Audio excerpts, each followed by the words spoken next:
Il a parcouru des milliers de kilomètres, il a connu la mort et il a choisi une vie que peu de gens ont le courage de vivre. Aujourd'hui, on vous accueille sur le plateau d'Odyssée pour vous présenter Florian Anti.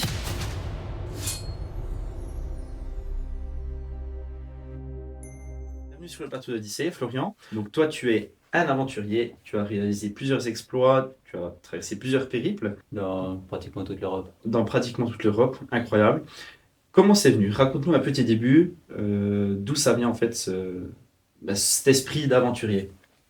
Alors je pense que c'est venu de toute la base de quand j'étais au scout. En sixième primaire, j'aimais pas trop l'école.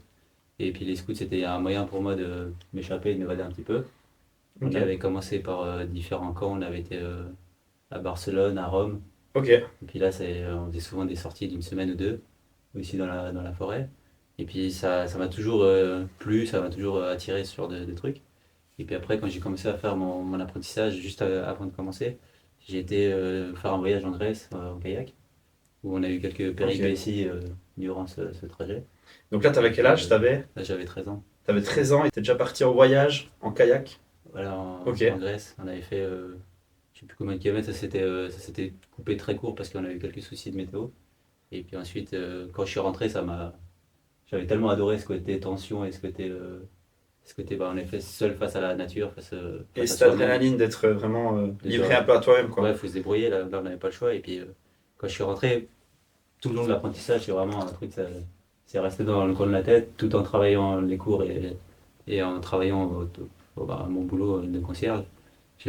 J'avais toujours cette idée de repartir, d'organiser un truc. Et puis après, ça s'est fait un peu naturellement. Et puis ça a duré longtemps? Ça a duré sur un mois. Sur un mois. Donc un Ouais. mois de kayak.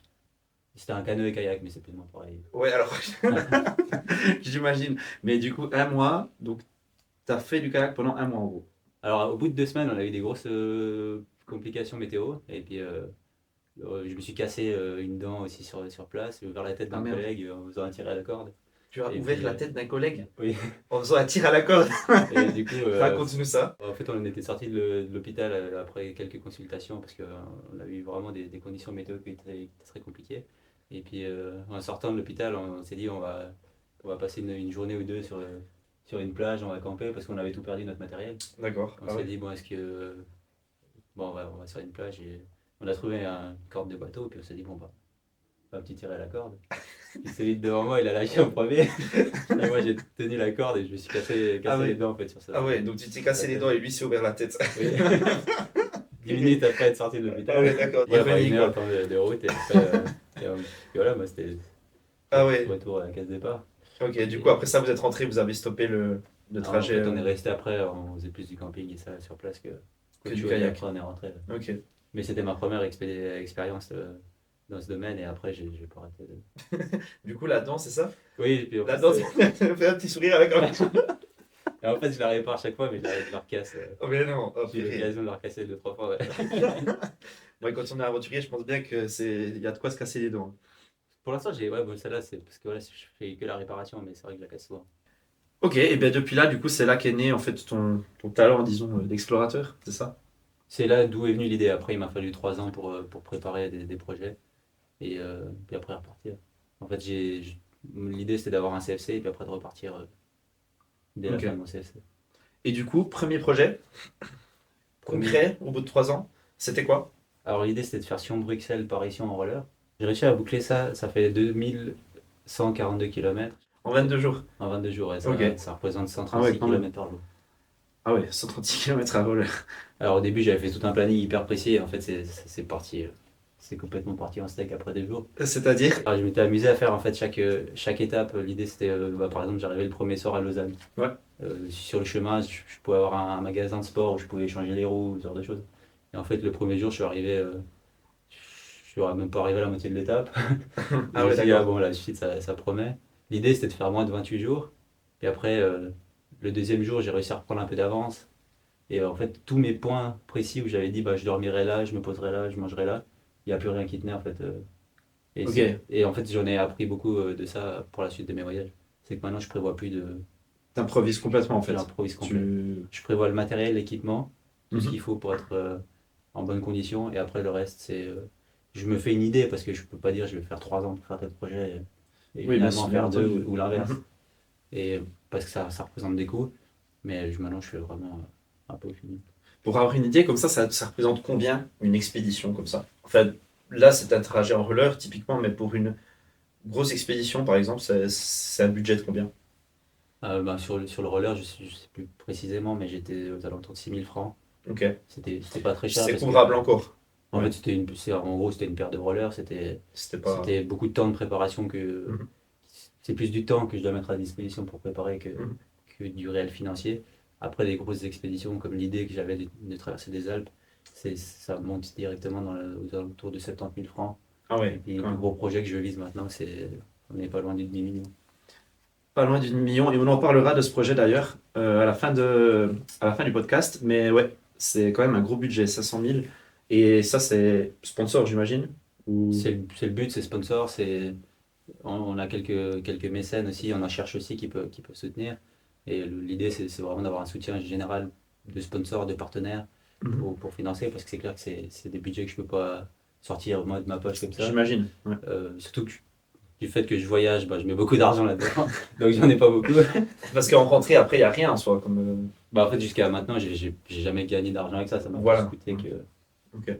c'est plus une passion. Après, à force d'en faire, j'ai de plus en plus de possibilités de partenariat et de sponsoring. Mhm. Et ça me permet de développer un peu plus loin. Ta J'étais un jeunesse, peu- comment elle a été en fait? Elle a été un peu difficile? Tu as eu des périodes compliquées? En fait, j'ai été placé à 4 ans en Ok. famille d'accueil, dans une famille d'accueil que j'adore toujours, je les croise encore aujourd'hui. Ok. Donc ça, c'est vraiment chouette. Après, c'est vrai que sur le moment à vivre, c'est pas facile, hein. Quand t'as 4 ans, J'imagine bien. je me suis retrouvé parachuté chez des gens que je connaissais pas.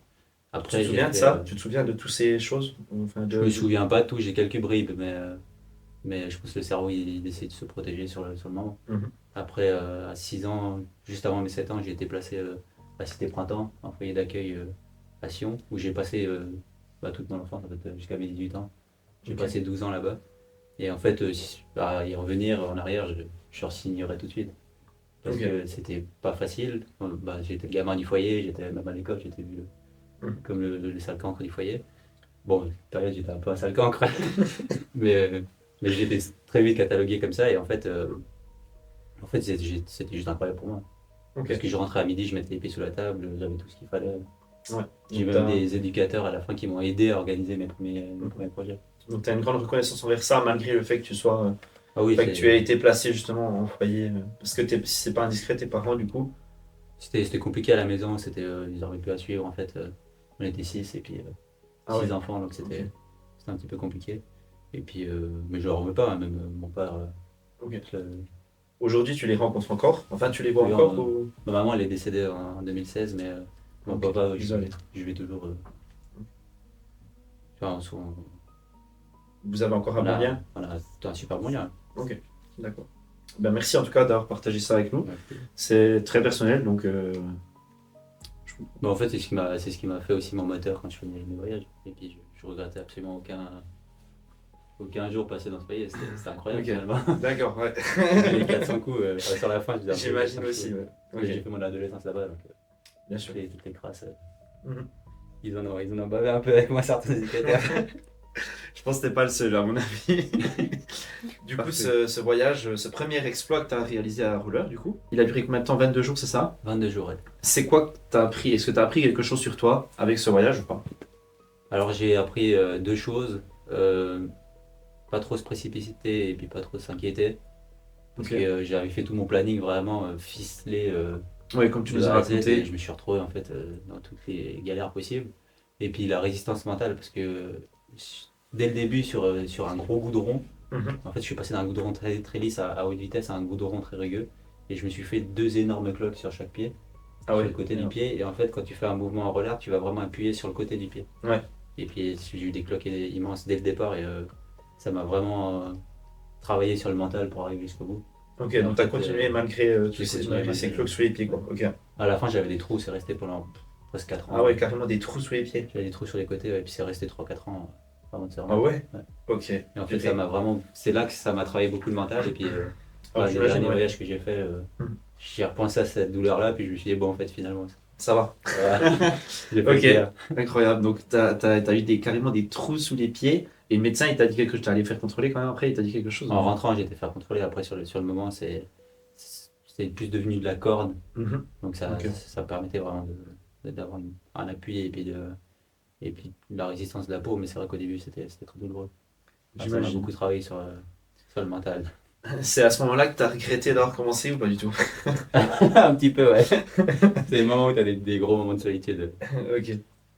Et mais finalement, t'as toujours continué, donc au final, t'en tires que des bonnes choses. Oui, à la fin, c'est. Quand on voit après en arrière, on se dit, ah, c'était quand même cool. Ok. Donc ça a valu la peine, Et ça donne envie de faire la suivante. j'imagine. Et si ton toi enfant, imaginons Florian qui a 13 ans, il te voyait justement à tes 18 ans faire ce parcours en roller, il te dirait quoi, à ton avis? Il serait fier de toi? Je pense qu'à 13 ans, j'aurais pas pensé que c'était possible. Ok. Jusqu'à Mais, ce que tu le mais, je, fasses. mais je serais fier de moi, je pense. Ouais. Mais j'aurais pas pensé, à 13 ans en tout cas, j'aurais pas pensé être capable de décupler une telle force dans mes différents voyages, que ce soit ça ou les suivants. Ou quand tu retrouves des situations où tu joues des fois pour ta vie, c'est clair que tu as une force mentale en fait qui est insoupçonnée. Tu te rends pas compte de ce que ton corps peut fournir en fait comme effort et la durée et puis l'intensité que tu peux donner. Ok. Ça, c'est un truc qui me marque encore maintenant quand je fais des. C'est quoi la plus grosse force que tu as eue justement, ben, comme tu dis, en situation de détresse un peu, que tu as eu, qui t'a fait surmonter, que tu pensais pas que c'était possible? Ben déjà, en roller, de faire 136 km par jour, c'est quand même un effort intense sur 22 jours. Ensuite, je me suis retrouvé 48 heures en mer, perdu en kayak, où t'es tout seul face à des vagues qui peuvent faire jusqu'à 9 mètres. Là, tu sais pas comment tu vas arriver au bout en fait, de Ça, ton truc. c'était quand? C'était pendant le. J'ai fait plusieurs voyages en kayak et puis j'ai eu Ok. plusieurs épisodes un petit peu compliqués justement. Mhm. Parce que le kayak maintenant c'est un truc qui me passionne de plus en plus. D'accord. La mer aussi et puis des fois tu as des situations, comment tu vas arriver au bout de ça en fait. Et puis finalement tu fais un coup de pagaie après l'autre et puis tu fous un pied dans l'autre et finalement tu avances et puis tu arrives quelque part Tu y un jour ou arrives. l'autre. On a aussi un deuxième exploit du coup que tu as réalisé plus dernièrement, Marseille-Belgique, c'est ça? Ouais, ça c'était Raconte-nous 2017. un petit peu. 2017 du coup? Ouais. Ok. En fait l'idée c'était de faire tout le tour en kayak, rallier Ok. Marseille à la Belgique. Et puis j'avais fait fabriquer un kayak sur mesure par une marque française qui fabrique que des kayaks pliants adaptés à ce genre de projet. Ok. Ça avait quand même un certain coût, ça représentait environ 40 000 francs de matériel. Ah ouais, quand même. Et en fait, j'ai tout explosé à l'entraînement. Attends, t'as exposé 40 000 francs de matériel À l'entraînement, ouais. à l'entraînement.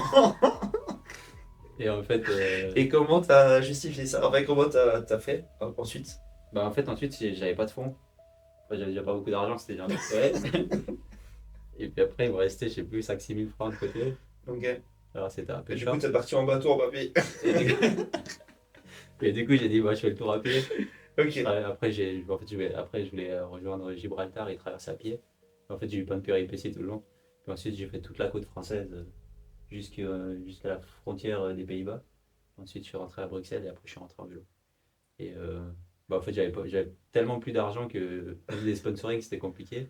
Et une semaine avant de partir, j'ai signé mon sponsor principal. C'était un petit peu short. Ah ouais.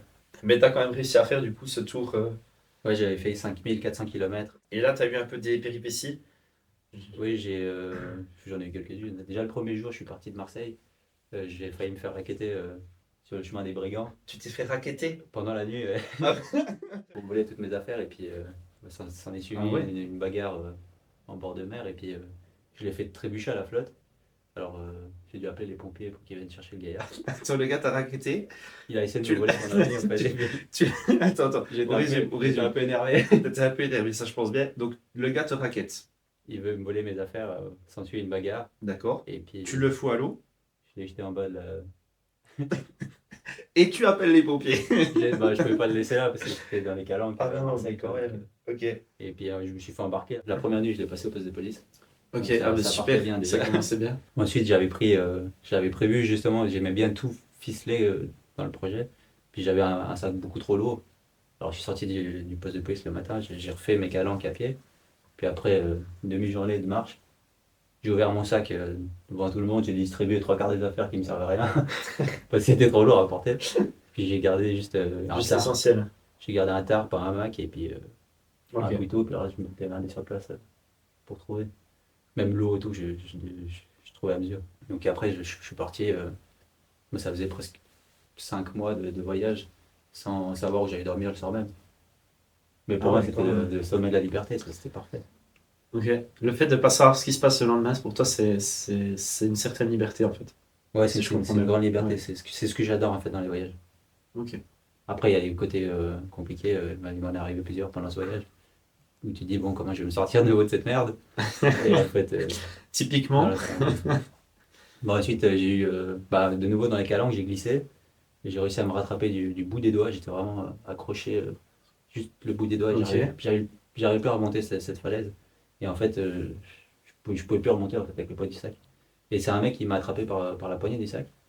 Et je suis Ok. remonté, j'étais un peu tremblant. Et ensuite, en ayant fait le tour de la crique, je me suis rendu compte en fait de la hauteur de chute qui aurait été fatale dans le cas d'une chute à cet endroit. Et donc ça Combien c'était, de mètres? il y avait à peu près 70 mètres. Ah ouais. Et là c'est là que j'ai Donc là, compris en fait t'étais que pendu comme ça, le au bout des doigt, doigts juste d'une main, j'arrivais pas à remonter. d'une main Et puis à ça, 70 mètres de hauteur. puis ça m'a appris que ouais, en fait ça peut stopper demain en fait. Et après j'étais un peu plus prudent quelques jours. Ouais, alors effectivement, j'imagine. Quelques jours. Ensuite j'ai Mais jusqu'à ouais, t'as quoi comme sensation quand tu frôles la mort comme ça? Bah, sur le moment, alors j'étais en stress, en souci, machin, mais sur le moment, tu n'as pas vraiment le temps de te rendre compte de la situation. Ok. Parce que là, j'étais vraiment surpris, ça s'est fait en un quart de seconde, et puis j'ai pas eu Mhm. le temps de comprendre. Dans d'autres voyages, oui, t'as le temps de réfléchir à pourquoi tu as eu cette idée. Mais là, c'était très rapide, alors j'ai pas eu le temps de trop comprendre, mais après, on se dit, ah, c'est vrai que là, c'était pas là. Ça travaille un petit peu les prochains chemins que tu prends, tu te dis, ah, si là, il est un peu. Au début, tu dis, ouais, ça passe, puis après, tu te dis, faut quand Mhm. même faire gaffe. Et du coup, la suite de ce voyage? À Marbella, je suis tombé d'un pont. En fait, je marchais, je suivais sur toute l'Espagne, t'as vraiment la route au bord de la côte en fait. Mhm. Et puis je suivais cette espèce de semi-autoroute. Puis je suis arrivé sur un pont, j'ai commencé à marcher dessus. Et c'était tout fait en grille le sol. Ok. C'est gris que t'as de ventilation Mhm. partout. Et je marchais tranquillement dans l'idée d'arriver à Marbella le soir même. Et à un moment, une grille a lâché, j'ai pas eu le temps de comprendre ce qui arrivait. J'ai basculé par-dessus la barrière du pont. Et puis je suis tombé de 6 mètres sur le dos. Ah, Et en fait, j'avais de la chance, c'est que mon sac à découchage et mon ça sac à t'a dos, amorti. ça a amorti plus ou moins la chute dans les herbes. C'est ce qui m'a sauvé la vie. Parce que j'ai une fusée qui a pris feu dans le sac, ça m'a brûlé toutes mes affaires. Et en fait, une dame qui passait sur cette route m'a vu sur le pont et m'a plus vu dans le rétro. Ok. Et cette dame que je connais pas, une espagnole qui passait par là, Mhm. s'est dit, mais il y a un truc qui Tu joue joues pas pas, quand qui a même. appelé les secours, et en fait, c'est ce qui m'a probablement sauvé la vie sur ce moment. Ok. Parce que là, t'étais du coup au sol avec ton feu, avec ton sac à dos en feu, c'est ça? Ouais, en fait, j'avais toujours une fusée de détresse et une torche parce que Mhm. dans les calanques, des fois, je partais à la nage pour esquiver certaines calanques et ça. Ça me permettait d'avoir le choix en fait de faire ce que je veux, mais d'avoir une fusée ou une torche si d'un coup je reste coincé, que je puisse avertir, je suis par là, Discours quoi, ouais. faudrait venir quoi. Et puis c'est en fait avec l'impact ça a pris feu dans le sac Ok. et puis Mais là, du coup, t'étais immobilisé avec le feu en derrière. fait ça m'a Ou- brûlé en fait là, ça m'a brûlé l'épaule, j'avais un trou pendant quelques semaines j'avais un trou dans l'épaule Ok. parce que le bout de la torche Ok, s'est ouais. appuyé un peu au niveau de l'épaule. Et après là j'étais hospitalisé à Gibraltar Mhm. quelques jours le temps de. Je me suis réveillé, je suis plus le lendemain. Et là par contre en fait j'avais tout perdu, mes papiers, j'avais plus rien, j'étais à Gibraltar, il me restait 40 centimes. Ok, d'accord. Et t'es resté longtemps à l'hôpital à Gibraltar? Là je suis resté 2 jours, 3 jours. Ok. Et puis t'es reparti comme ça. Et en fait j'avais plus de papiers. Et le problème il était là, c'est qu'il fallait que j'aille à Madrid pour me faire soigner un peu mieux, Ok. pour voir un peu des spécialistes, mais j'avais plus de papiers. Et Gibraltar c'est anglais. Et l'INA de la Conception c'est la ville limitrophe à Gibraltar, Mhm. c'est espagnol. Et il y a une douane qui est très fortement gardée à cet endroit. Et n'ayant plus de papier, je ne pouvais pas aller me rendre à Madrid. Alors j'ai trouvé un système D par la soute d'un bus pour partir de là et puis rejoindre Madrid Donc t'as été en fait un clandestin de Gibraltar. en Espagne. Parce qu'il fallait que Ah, pas fallait que mal. je sorte de là, j'avais plus une thune, j'étais vraiment dans la merde et le consul suisse n'était pas dans le coin en fait Ok, donc du à coup, ce t'as moment-là trouvé un et quart, tu t'es foutu dans la soude, quoi. je me suis foutu dans la soupe d'un quart pour sortir du Ils ont contrôle. même. J'ai passé de justesse, j'ai eu de la chance. Et Ok. après, je suis ressorti à Marbella, j'ai pris un bus pour la Madrid. Et à Madrid, j'ai patienté 10 jours à Madrid. J'ai un pote qui est venu me ramener du matériel quelques jours après, justement 10 jours après. Moi, j'ai pu soigner un peu mes blessures, mon genou et tout ça. Et puis après on Ok. est reparti ensemble une semaine à deux. Et après, j'ai continué le chemin tout seul. Ah ouais. Et je suis arrivé le 19 décembre 2017. Ok. Donc une expédition qui a duré en tout Un peu. 117 jours, ça fait 5 mois. 5 mois. Ok. Fait des patates. Ouais. Ah ouais, quand même. J'ai pris quelques pauses entre deux, Mhm. mais je me suis arrêté par exemple à Bruxelles où j'ai pris une semaine. Et j'ai vraiment fait après tout le reste Ok. plus ou moins linéaire. Et puis, d'autres péripéties? Ou c'était à peu près tout pour ce voyage? Alors sur celui-là, c'était à peu près tout. J'ai eu quelques rencontres, Je quelques petits pense soucis, mais dans l'ensemble, ça allait. des belles rencontres aussi, un peu? Avec les gens, bah, pas d'ici en gros, enfin, que tu as rencontrés du pays. Bon, en fait, c'est ce que j'aime bien dire souvent, c'est qu'on pense que le monde est dangereux, Mhm. mais sur tous les voyages que j'ai pu faire jusqu'à maintenant, j'ai croisé à peu près 700-800 personnes. Et puis sur les 700-800 personnes, j'ai eu que 3 personnes avec qui ça a été des confrontations un peu tendues. Comme Mais le en fait, racketteur. c'est voilà, le racketteur, j'ai eu un monsieur qui prenait de la drogue dure. Ah J'ai eu oui. quelques trucs un peu spéciaux, mais en fait, dans l'ensemble, j'ai eu que des rencontres exceptionnelles et incroyables. Et c'est des Ok. gens que je continue à suivre sur les réseaux et que Tu t'es fait des amis presque c'est pendant le voyage en fait. c'est des gens que j'aurais toujours, qui j'aurais toujours un peu dans mon cœur, on va dire, parce que je les ai Ok. croisés dans des situations des fois. Et en fait, ils m'ont aidé, ils m'ont Sous un accueilli pont en train de sympa. brûler, ouais. T'es Voilà. content de les voir quoi. Entre autres, ouais. Et donc ce voyage, j'avais fait à peu près 4300 km à pied, 200 à la nage et 800 en vélo, Ok, 200 kilomètres à la nage, à peu près. quand même. Ok. Parce qu'en fait, la nage, c'était pas pour avoir un truc en plus, mais c'était juste que j'avais la flemme des fois de remonter des calanques entières, Ok. ou des collines, ou des trucs. Mhm. Alors je saute à la flotte et puis Mais t'avais quand même ton équipement et tout et ouais, tu. j'avais tout l'équipement, mais Ok, après et j'étais tu en mode nageais avec? je nageais avec le sac Ok. et puis tout ce qui devait rester au sec, c'était un Mais sac étanche. mais c'est lourd, non? Avec le sac derrière. Alors dès que tu as un sac étanche, tu le fermes un petit peu, ça te fait du volume d'air et ça flotte. Ça va? Ah ok, Ouais. ouais. Ah, en Donc fait, ça t'aide. c'était assez facile. Et j'ai traversé le Rhône à la nage parce que j'avais la flemme en fait de remonter et de prendre le pont. Ok. Ça me rajoutait genre 2 kilomètres. Ça m'emmerdait vraiment Ok. de faire du coup 2 kilomètres plus 2 kilomètres retour. J'ai dit bon je saute Et puis au traverser final, dans le c'était Rhône. mieux? C'était plus simple? Alors je le conseille à personne parce que ça se couvre vraiment sévère. Et en plus je l'ai refait dernièrement en kayak. C'est vrai que c'est une zone où le courant est quand même extrêmement fort. Ok. Après je me suis laissé dériver quand même sur une longue distance. Mhm. Mais dans l'ensemble ça a été. Mais faut pas le refaire, c'est pas une bonne idée. Et donc, troisième gros truc que Florian a fait, du coup, c'est la traversée des Alpes, c'est ça? Alors, pas complète, elle n'est pas terminée, mais c'était le projet de base. Là, j'ai aussi une sacrée péripétie. Et je suis parti du coup en 2020. Ok. L'idée, c'était de faire Nice, Chamonix, Chamonix, Innsbruck, en 4 mois plus ou moins. Et là, j'ai eu 2 jours après le départ, j'ai eu un grave accident de nouveau. Alors, je suis arrivé à Plan du Var, c'était le deuxième jour après mon départ. Ok. Et j'ai fait un vol plané 9 mètres. 9 Je mètres. me suis réveillé peut-être 2-3 heures après. Ah, Euh, donc tu t'es pas rendu compte tout de suite. Non, Ok. j'étais complètement out. Et je me suis réveillé, j'étais sous l'adrénaline et l'instinct de survie. Et j'étais persuadé que j'allais mourir là, mais il fallait que je sorte. Il fallait que je m'enlève de là, il fallait que je bouge, que je trouve de l'aide. Alors j'ai appelé mon équipe euh, pour leur dire écoutez, j'ai un truc qui s'est passé. Je savais même plus où j'étais, hein. Je Ok, disais donc des ton trucs équipe qui était à incohérents. ce moment-là, du coup, sur place ou complètement ailleurs? Eux, ils étaient déjà rentrés en Suisse, ils venaient de rentrer en fait. Ils m'avaient posé Ah, ils venaient de rentrer, du Ils coup. venaient Ok. de me poser la veille, ils venaient d'arriver plus ou moins à la maison. Quand je les appelle, je leur dis écoutez, je crois que j'ai eu un truc. Et je les ai appelés, je sais plus, dans le début de l'après-midi. Mhm. Et en fin de journée, j'ai dû rappeler pour dire écoutez, il va falloir venir me récupérer. Parce que j'ai marché du coup 4 kilomètres pour trouver de l'aide. Et 4 km, donc là, t'avais, si je me trompe pas, du coup, j'avais cassé le bassin, j'avais cassé les côtes aussi, c'est ça? 2 vertèbres, 4 côtes, Ah ouais, donc l'omoplate. Ok, donc t'étais cassé partout et là, t'arrives à faire 4 kilomètres de marche. Et en fait, j'avais pas le choix, c'était une question de vie ou de C'est mort pour moi. impressionnant, purée. Et c'est là que tu te rends compte en fait qu'on a une capacité qui est. Avec l'instinct de survie, tu déplaces des montagnes. Et sur le moment, j'étais persuadé vraiment que j'allais mourir là, et donc il fallait que je m'enlève de cette zone. Et c'était une zone avec peu de passage, donc j'ai pas eu le choix que de marcher.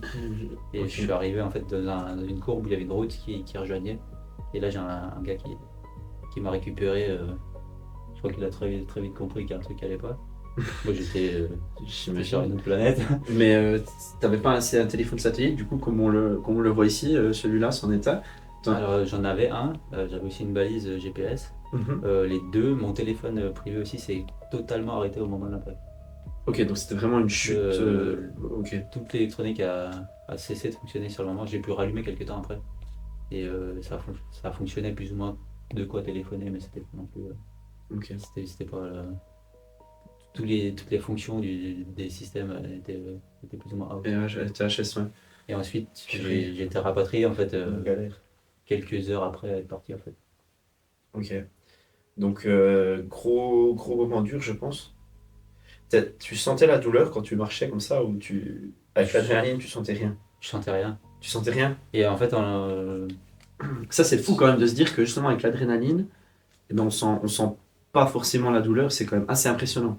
bah après, est-ce que je saurais même pas dire si sur le moment est-ce que je la sentais, est-ce que le cerveau a complètement Coupé. coupé ce moment, mais j'ai pas souvenir d'avoir de douleur en ayant marché. Ce C'est souvenir de marcher et des souvenirs à vagues de vouloir partir, de vouloir trouver quelqu'un et voilà quoi. voilà, c'était ça exactement. Puis là, bah, quand je suis reparti cette année, je suis repassé à l'endroit de l'accident Mhm. et de repasser sur la zone où j'ai été récupéré par le mec en fait. Là, en marchant, je me disais, mais comment t'as pu faire un truc pareil? Parce que je me rendais bien compte que c'est quand même C'est une distance, 4 km, ça prend presque une heure. Dans un état pareil, je pense que j'ai dû mettre 3 ou 4 heures, mais ça m'a marqué. Ah ouais, quand même. Enfin, déjà de repasser sur la zone de l'accident quelques années après, J'imagine, ouais, et mais après se dire, putain, t'as marché tout ça. c'est impressionnant. C'est impressionnant de se dire que, ouais, que tu as Ouais, on réussi a à une faire force. tout ça justement bah, en ayant en fait toutes ces choses cassées à l'intérieur de toi, c'est fou quoi. C'est Bah, sur le fou. moment, j'ai pas pesé le pour et le contre en fait. Non, mais je pense bien, du coup. C'était. Enfin, c'est difficile à imaginer quand on l'a pas vécu, dans le sens que c'est. Ouais, je veux dire, je connais des gens qui ont eu des côtes cassées, des trucs comme ça, ça fait tellement mal quand même quand ils toussent, voilà. Oui, ça c'était le plus chiant, hein, après, pendant 4 mois, j'étais. Mais oui, mais c'est fou de se dire justement que bah, pendant un certain temps, pendant 1 heure de temps, là, tu as pu faire abstraction de tout ça. En fait, ton cerveau a pu faire abstraction de tout ça justement pour que tu puisses t'en sortir. Oui, tu développes. C'est C'était des forces. c'est juste Assez. oufissime, ouais. Ben, merci en tout cas pour ce partage. Et du coup, ça a été très dur pour toi, j'imagine, aussi mentalement après coup. Ah, la redescente, elle était brutale. Ouais. Parce que j'ai passé, je sais pas, je dirais presque 3 ans à organiser tout ça, à Mhm. trouver des fonds, à essayer toutes les hypothèses. Moi, mon principal problème pour ce voyage, c'était le risque d'avalanche. Et Ouais. j'ai tellement travaillé sur le sujet des avalanches Au final, pour mettre toutes les chances de mon côté la que cet chute, tu l'avais pas accident prévu quoi. con au début, Ouais. je me suis dit non, jamais ça arrivera. Je pensais j'avais mis l'hypothèse d'avoir un accident, que ce soit à Chamonix, que ce soit à Innsbruck ou Mhm. quelque chose comme ça, mais pas 2 jours après le départ. Et après, il y a eu la reconstruction, c'était 4 mois en chaise volante. Ça, Puis moi, je tiens en place, alors Ça c'était très ça a compliqué. dû être évident, j'imagine, ouais. Puis après, mentalement aussi, il m'a fallu quelques années pour vraiment me remettre complètement de tout ça. Ce qui fait que je repars maintenant un petit peu gentiment. Donc ça, c'était du coup, comme on a dit, en 2020, 2020. 2020, hein. Ok. Et du Et j'ai coup, passé le début de l'année 2021 entre les soins et ouais. la Donc, chaise à la maison. Je faisais des Lego techniques pour m'occuper. ah ouais. Ah ouais, ok. Je prenais les trucs qui avaient Ça a le plus de vraiment pas pièces dû être possible. évident de vivre comme ça, surtout pour quelqu'un qui bouge, qui a envie justement de faire des choses, Puis je pouvais pas me déplacer de seul. rester comme ça. Avec le mot-plat cassé, j'avais encore une espèce de minerve au début. J'avais encore le bras Ok, ouais. bloqué. Donc mes potes venaient me chercher à la maison pour aller au marché de Noël. Ça s'est arrivé quelques jours avant Noël. Donc Ok. on allait au marché de Noël justement. J'étais en chaise. Mais bon, après, on rigolait bien. J'arrive à garder un peu d'humour dans ce genre de situation. Mais c'est vrai que c'était. Ça c'est doit quand pas même être toujours compliqué. évident, je pense. Mais... Bon, te connaissant, t'as assez d'humour, donc ça va, mais... Bon, j'étais le premier à en rigoler. On me demandait ça va, je disais ouais, comme sur des roulettes. C'était mon moyen de m'échapper un peu, on va C'est dire. horrible. Ouais, c'est Ça t'a jamais ça t'a jamais donné envie d'arrêter, en fait, tout ce que t'as vécu en soi, ces accidents, tout ça, ça t'a jamais coupé court, dans le sens où tu te dis, non, cette fois, c'est la fois de trop, j'arrête. Alors en fait, je vais mettre au prorata du nombre de trucs que j'ai fait. J'ai pas eu tant d'accidents que ça en fait, si je vois sur l'ensemble. J'ai eu des grosses pétées, forcément c'est le risque. Mhm. Mais sur l'ensemble, j'ai quand même, je sais pas, passé 3 ou 4 ans en voyage pratiquement, si je prends bout à bout chaque truc. Mhm. Et j'en ai eu que 3 des gros et finalement ça va, c'est pas non plus. Les situations de merde, j'en ai eu des fois où j'ai frôlé la mort, j'en ai eu quand même presque une dizaine, mais des dégâts physiques, j'en ai pas eu énormément. Ok. Donc ça t'a jamais stoppé. Il y a quelques moments où je me suis dit, est-ce que j'ai la force de retourner? Bah, c'était la question après en 2023-2024. Est-ce que je reprends? Est-ce que j'ai la capacité encore de le faire? Parce que je suis quelqu'un qui doute souvent, qui réfléchit beaucoup à ce genre de truc. Mais en fait, j'ai craqué un peu, je me suis dit, bon, ça manque un peu. Et là, ça a pris plus de. Ça a Ça a pris le pris le dessus en dessus. fait. Mhm. Je pense que t'en tires des leçons quand même de ça, mais Oui, on en parlera d'ailleurs à la fin. Euh, maintenant on essaie d'être un poil plus prudent. J'imagine. En gros guillemets là. Avec des gros guillemets. Tu m'avais parlé aussi d'une fois de... Bon, ça fait longtemps, hein, mais de la mort imminente. Ouais, ça m'est arrivé. Ça m'est arrivé 2 fois. 2 fois. Tranquille. 2, 3 fois par année, ça va. Ouais, ça doit attendre pour ça. Non, du coup, raconte-nous un peu bah, qu'est-ce qui se passe en fait. Bah, Comment c'est arrivé déjà et... une fois, je me suis noyé en kayak, justement. Et bah, j'ai vu ma vie défiler, en fait. De tout gamin à l'instant où je me suis noyé. Ça a tout défilé en. Je sais pas comment ça a duré, de secondes, de dizaines de secondes. Puis je me suis vu partir d'un coup. Ah, j'ai un voile noir au début, après, je me sentais flotter, en fait. Et puis après, je suis parti dans les vapes, en fait. Et ça, c'était la première expérience où j'ai vécu cette sensation de. Vraiment d'avoir tout qui défile et puis de se sentir léger, puis de se sentir partir en fait. Ok. Et après, on m'a réveillé avec des claques. Ok, mais t'as vraiment vu toute ta vie défiler en une fraction de seconde en fait. Dans le sens vraiment, c'est pas que des mots, c'est vraiment, t'as vraiment vu Ah, tout. depuis gamin, j'ai même des souvenirs qui sont remontés depuis là en fait. Ok. Depuis cette expérience où. Je sais pas combien de temps ça dure en fait, mais pour moi, ça a duré tout le long du truc. Ok. Mais après, la noyade, c'est quand même quelque chose qui est très douloureux et qui. Ça m'a brûlé les poumons d'un coup parce que c'était de l'eau salée, la douleur était extrêmement vive. Alors, t'as l'impression que ça finira jamais en fait. Mais en fait, c'est un délai qui est très très court en fait. Et dans ce délai-là, j'ai eu ce défilé en fait, de tout ce qui m'arrivait, tout ce qui. Avant de partir dans les vapes, et puis voilà. Ok. Et on t'a réanimé sur la plage du coup. On m'a réanimé sur la plage et après j'ai été transporté à l'hôpital dans une voiture de police. Et ensuite voilà, je suis resté quelques jours à l'hôpital et puis j'ai pu me sortir quelques jours après. La lumière blanche, non? Oui, ça j'ai eu. Il y en a des qui disent justement, Ouais. enfin, on a déjà entendu parler justement dans des expériences de mort imminente qui voient cette lumière blanche, Ah, moi j'ai eu qui ça. met le bout du tunnel. Ouais, c'était un peu ça.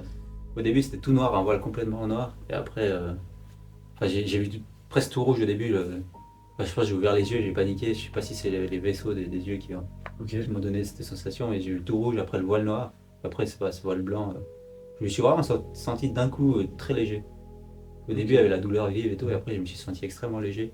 Puis c'est comme si j'avais un peu accepté le fait que j'allais mourir là et puis que c'était fini en fait. Et que, bah, en fait, non. Tiens, encore là. Quelqu'un n'a pas voulu. Ok. Et puis ça m'a sauvé. Enfin, du reste, j'ai pu recontacter ce pompier et ces policiers assez récemment d'ailleurs. Et puis pour le remercier un peu. Donc- J'étais très content d'avoir de mes nouvelles. Ok. C'est Donc un t'as chouette pu les échange. contacter ceux qui sont venus justement à ton secours. Ouais, j'ai eu des À ce nouvelles moment-là. dernièrement. C'était cool de leur parler avec ces gens quelques années après. Si t'as pas, t'en as des séquelles aujourd'hui ou bien? Non, mais maintenant, j'ai pas de problème de souffle, j'ai pas de problème de respiration. Enfin, j'ai plus vraiment pas de garder de séquelles. Le seul truc maintenant, c'est que je sais que ça peut arriver. Mhm. Et puis je fais un peu plus gaffe quand même. J'analyse un petit peu mieux les situations. Mais je sais aussi que si ça s'arrête demain, bah ça s'arrête demain. Ouais, tu seras C'est- léger et tu vois pas ça comme je une. vois pas ça comme le pire truc qui puisse m'arriver. Ce serait quoi le pire truc qui puisse t'arriver, tu penses? Bon, en termes de douleur, je pense que Selon toi. ce serait brûler vif. Ou bien mourir en fait de maladie dans un hôpital à me dire je suis pas en train de faire ce que j'aime en fait. Je préfère 1000 fois plus mourir pendant un voyage qu'au fond d'un lit sans pouvoir faire ce que t'aimes en fait. Ça, ce serait Ça la peut se pire. comprendre, ouais. Moi, si je meurs demain noyé dans une singerie, Je te content. finalement, c'est la plus belle mort que je puisse avoir. D'accord. Ok. Après, j'ai eu une deuxième aussi. C'est mon meilleur pote et Quentin Ça, tu me l'avais raconté aussi. et Johan qui m'ont sauvé la vie. Je travaillais beaucoup trop. C'était une période où je travaillais jour et nuit pour les projets. Mhm. J'avais un boulot, les projets, plus pour financer. Je travaillais encore les week-ends et la nuit. Puis j'ai fait ça pendant une année ou deux. Et puis arrivé un jour, j'ai fait une crise cardiaque. Et puis voilà, je suis parti en fait à l'anniversaire du Point Rock. C'était un bar à Sion. Et j'étais devant la scène, tranquille. Une Ok. soirée pépère. Puis j'ai eu comme une espèce d'arc électrique de l'épaule jusqu'aux côtes, assez violent. Puis naturellement, je me suis dit, bon, je vais aller me chercher une bière, ça ira un peu mieux. Et puis, Naturellement. Petit shot. puis après, là, en fait, j'ai refait une deuxième juste devant le bar. Et puis après, j'ai eu le temps d'aller voir mes potes, leur dire que ça allait pas. Je leur ai expliqué, je sais pas, il y a un truc qui va pas. J'ai eu le temps de sortir de la discothèque et de m'écrouler devant. Et puis voilà, c'était. Et du coup, ils t'ont réanimé justement, Ils m'ont amené en urgence à RCP, tout ça, l'hôpital. ou rien à voir? Ils m'ont réanimé à l'hôpital, mais ils m'ont amené en urgence à l'hôpital. Et vous pouvez voir la photo juste là à l'écran. Ouais, c'était la photo à l'hôpital après, quelques heures après. Quand ils m'ont réanimé. Ah ouais. Et puis je les remercierai jamais assez pour ça, tu vois, parce que Bien sûr, c'est. à la fin, je peux continuer à faire mes projets. Ouais, Et ça aurait c'était été, une ça aurait seconde. pas été une belle mort pour toi, du coup, qui préfère mourir noyé. Voilà. Ça a changé Enfin, vis-à-vis de la première fois, si je peux dire. Est-ce que ça a changé quelque chose ou pas? Est-ce que t'as eu la même sensation, la même. Est-ce que ça a été la même chose ou pas du tout? Au niveau de, entre guillemets, si on peut dire la mort imminente. Ouais, c'était plus ou moins la même chose. Euh, et après, quand ils m'ont réanimé, par contre, c'était pas un moment de joie parce je me rappelle, il me donnait des claques en fait pour que je reste réveillé en fait pour pas que je ressemble. Mhm. Puis là, c'est compliqué. Puis après, ce qui a été compliqué, c'est que j'ai mentalement associé ça avec le fait d'être dans un endroit où il y avait du monde. Et Ok. donc, pendant quelques mois, presque quelques années même, dès que j'avais trop de monde autour de moi, j'étais pas bien, j'étais en stress. J'étais Ok. en souci parce que. Dû au fait que ça t'est arrivé le- justement en boîte de nuit, Ouais, en fait, parce que ça avait rien à voir avec la boîte de nuit, mais mais mon qu'il y a du cerveau monde a, autour, quoi. mon cerveau a calqué les deux ensemble. Du Mhm. coup, j'étais pas très bien euh, dès que j'avais trop de monde autour. Et puis après, j'ai aussi eu quand, euh, quand je suis un peu stress, maintenant beaucoup moins, ça va beaucoup mieux. Mais c'est à partir de là que j'ai commencé à dormir sur le ventre. Dormir sur le ventre? Ouais, avec le coussin en fait, parce qu'à l'hôpital, je me suis serré sur le coussin pour avoir quelque chose contre le cœur qui me rassure un peu. Ok. Et en fait, avant, je dormais sur le dos normal. Et Mhm. maintenant, je dors sur le ventre et je suis tout le temps briqué le matin. C'est sérieux? Oui, Ok. ça m'a vraiment fait changer ça en fait. Je sais pas, c'est un côté rassurant pour moi. Et puis Ok. j'ai changé ma façon de dormir Suite à ça, Ouais. suite à Ça a complètement cet changé arrêt mon cardiaque sommeil. en soi. Ok. Et après, voilà, ça a rien changé d'autre. Mais c'est vrai que ça. Maintenant, je dors tout le temps un peu à ventre et le matin, je suis chaque fois démonté. Bah, j'imagine du coup, ouais, mais c'est intéressant parce que j'ai jamais entendu ça, donc c'est. Depuis là, avant, je dormais tout le temps sur le dos, je bougeais pas vraiment. Maintenant, j'ai des nuits très agitées, je dors à plat ventre. Je sais jamais comment me mettre, je bouge, je me Ok. tourne 400 fois dans la nuit. Mais voilà, c'est le truc. C'est le côté un peu négatif que ça a changé en fait. Mhm. Après le reste, voilà, j'en garde. Ouais, ça reste un souvenir compliqué, mais ça fait partie de ma vie, quoi. La routine. La routine. Tu m'avais raconté aussi une histoire. Bon, tu m'avais dit, je sais plus si c'était au kayak quand tu t'étais noyé, que tu voyais l'image de Ouais, de toi en train d'être je, secouru ou de ton ami, j'ai vu mon pote se faire animer. Et alors que puis, toi-même, tu étais du coup conscient, on est j'étais d'accord. inconscient et puis je me suis vu dans les chambres d'hôpital. Ok, donc tu Comme t'es si je me vu voyais depuis dessus. depuis dessus. Et Ok. en fait, cette salle d'hôpital, je l'ai. Je pourrais presque la dessiner en fait. Ok. Pourtant, j'étais complètement dans les vapes. Je sais Com- pas comment, est-ce que j'ai vu en arrivant, est-ce que j'ai ouvert les yeux une seconde, est-ce que mon cerveau a fait un biais comme ça. Je sais pas ce qui s'est passé, Donc tu mais te j'ai pu vois le vraiment dessiner. depuis dessus. Ouais, je me rappelle, c'était tout rouge. Ok. Tous les meubles étaient rouges de tout de toute cette salle en fait. Puis je me rappelle de tout ce qu'ils ont fait pour me ramener en fait dans un état stable. Et j'ai toute la suite logique, tout le truc. Dans la tête. Comme si j'avais vu ça à travers une caméra ou quelque chose. Ok. C'est impressionnant quand même. Je sais pas qu'est-ce qui fait qu'on Tu peux arrive pas à voir ça. expliquer. Je n'arrive pas à Ouais. expliquer, en tout cas, je l'ai vécu comme ça. Et puis, je pourrais dessiner maintenant encore la chambre, enfin l'endroit où la salle de réanimation, je peux la dessiner encore. Ok. Bah tiens. Ouais, je sais placer où il est le lavabo. Enfin, c'est vraiment comme si j'avais vécu le truc. Ouais, pas comme s'il y avait une caméra au plafond, ou comme si j'étais une des personnes C'est qui fou vivait ça. la scène en fait, alors que j'étais allongé là, sur le billard. Tu m'avais raconté aussi un truc. Une histoire dans un désert. Tu t'es fait mordre par un serpent, Par un c'est ça? crotal, ouais. Par un crotale. Ça, j'étais aussi bien dans la merde. Dégoûte-moi.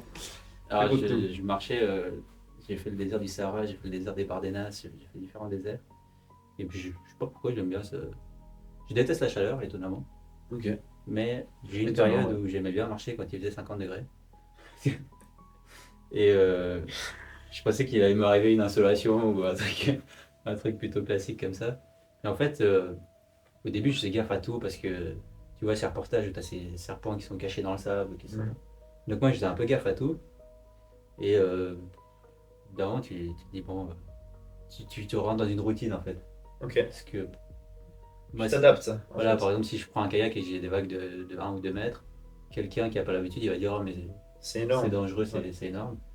Moi, c'est ma routine. C'est un peu comme, tu sais, la première fois que tu te retrouves dans une voiture, tu dois apprendre à conduire, tu te dis, mais putain, mais c'est impossible de conduire en manuel. Ah Et oui, ensuite, après, bah, t'arrives. c'est ce que je suis en train de faire maintenant. Je suis en train de faire le permis. Voilà, et ben Et- moi, je me suis dit, c'était impossible. C'est comme, bah, je suis DJ aussi à côté. Je suis arrivé devant les platines, je me disais, putain, c'est quoi ce bordel avec tous ces boutons? Et maintenant, c'est presque instinctif, quoi. Je pense que ouais, c'est moi, c'est comme ça que tu pareil. le dis un peu. Bah, voilà, là, je suis en train de faire pour la voiture. J'ai l'impression d'être dans un tank et qui va tuer tout le monde. Alors que quand tu vois les envoyer, c'est parfaitement normal. Moi, c'est pareil, mais dans les voyages, en fait. Mhm. Et moi, faire 50 km à pied, ça me pose même pas de problème, en fait. Ouais. On part maintenant, on va les faire, les 50 km. C'est vraiment un Donc truc. tu les fais tout seul, mais oui. Mais c'est vraiment cette façon de fonctionner bah, qui est liée à mes voyages. Et en fait, au bout d'un moment, je rentre dans une routine aussi. Bah, je me lève plus ou moins à la même heure, finalement. Je fais plus ou moins les mêmes kilomètres par jour. Je rentre vraiment dans une habitude. Mhm. Et là, c'était une habitude que je devais justement pas prendre parce que le danger est plus ou moins omniprésent en fait. Ouais. Et c'est l'erreur que j'ai fait, c'est que j'ai été grimpé en fait dans des. Il y avait des petits murets de cailloux à certains endroits. Ok. Et puis je lui ai foutu les pieds là-dedans. Puis je me suis fait choper en fait par un crotal au niveau de la cheville. Et Ah.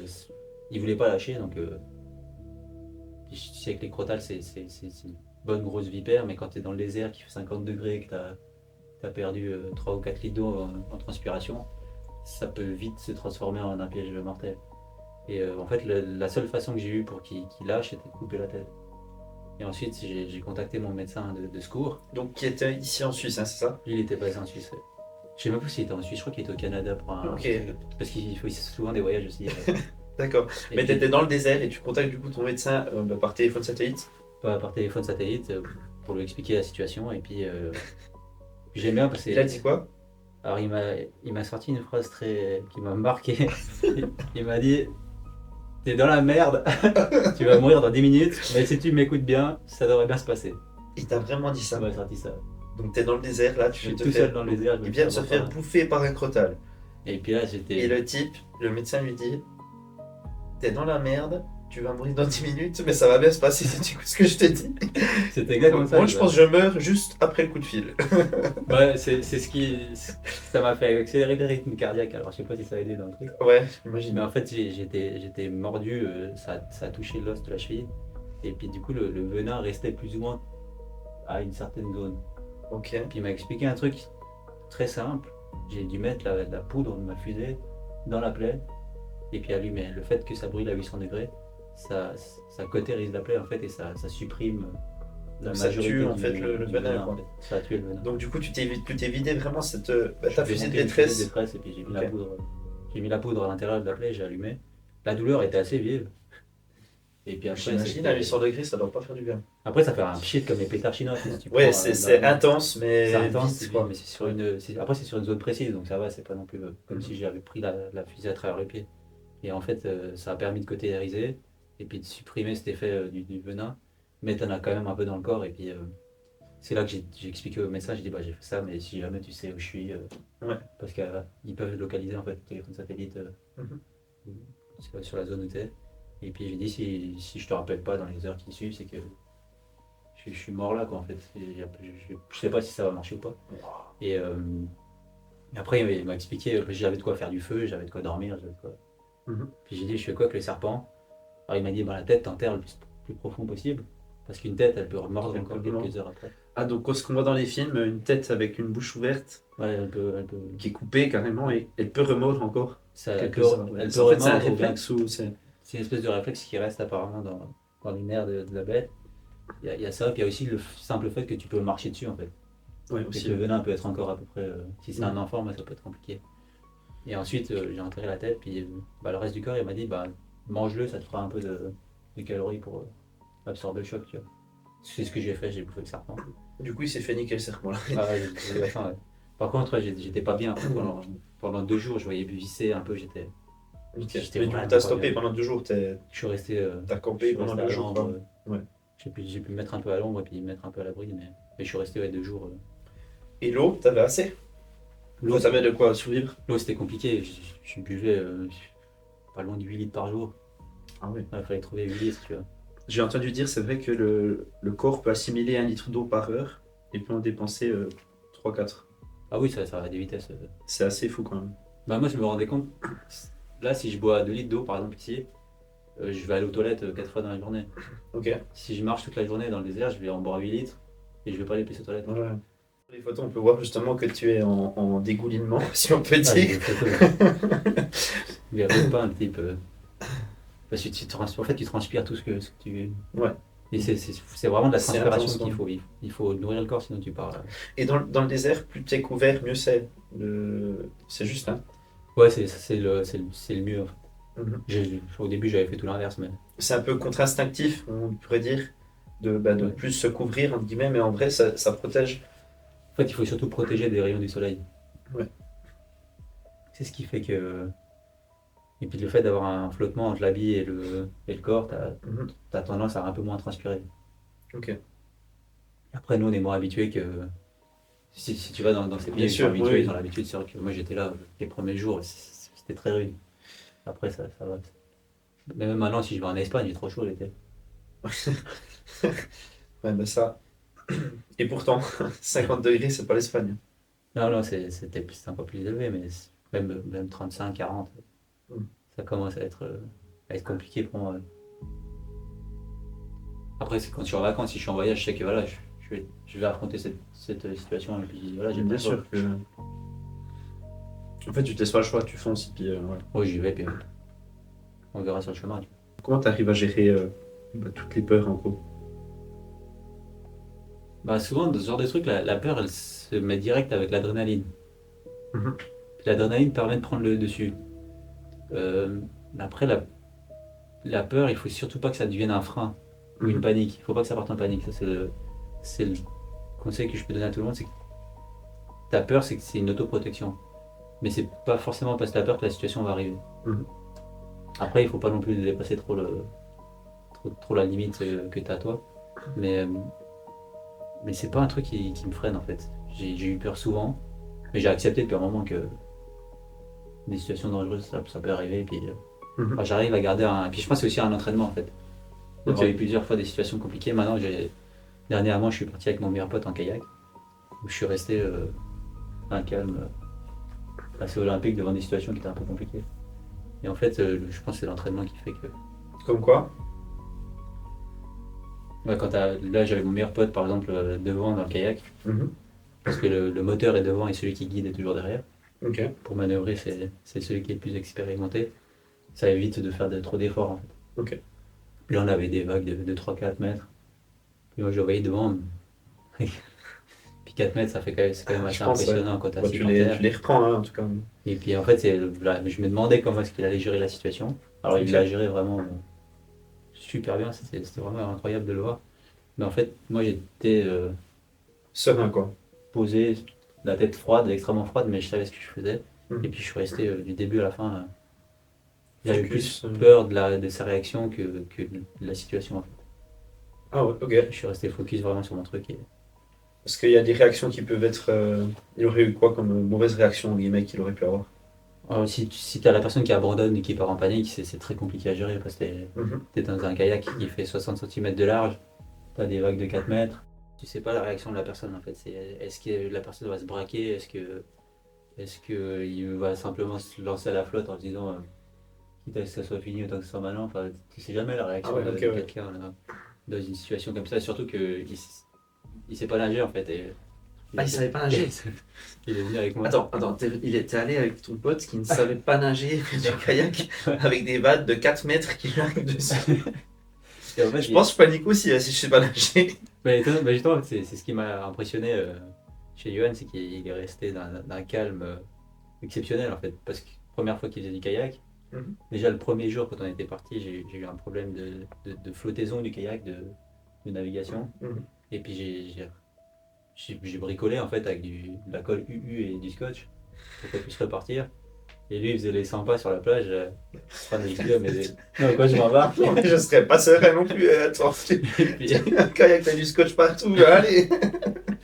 ça fait partie du jeu, des fois il y a des Ok, petites casses, mais il des a trucs. tenu le kayak du Oui, coup. il a tenu ce qu'on a Ok. réparé le premier jour, ça a tenu encore maintenant, c'est fait à la colle.